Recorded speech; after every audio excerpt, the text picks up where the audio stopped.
Assalamualaikum warahmatullahi wabarakatuh. Perkenalkan, nama saya Fadilatul Qur'ani. Di sini saya akan menjelaskan tentang penyakit hati dan obatnya.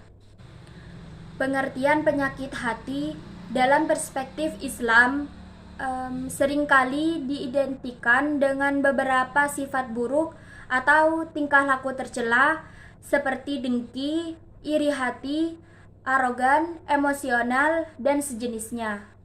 Ada beberapa macam-macam penyakit hati.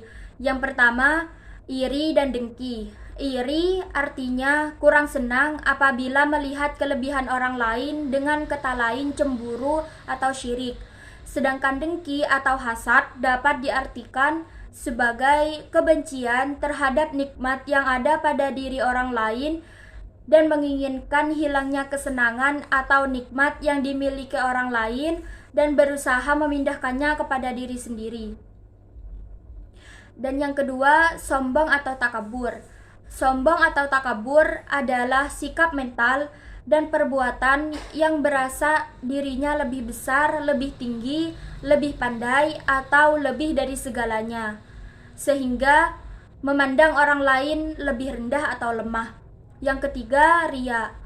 Ria adalah perbuatan yang dibenci oleh Allah Subhanahu wa taala karena perbuatan yang dilakukan tidak didasarkan dengan niat semata-mata untuk Allah Subhanahu wa taala, tetapi perbuatan ini dilakukan seseorang untuk bertujuan pamer, yang dimana agar bisa dilihat oleh manusia lain.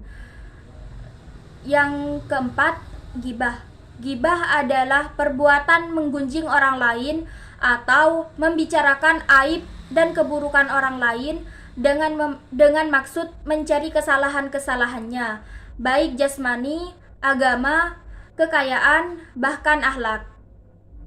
Dan yang kelima, nifak atau munafik.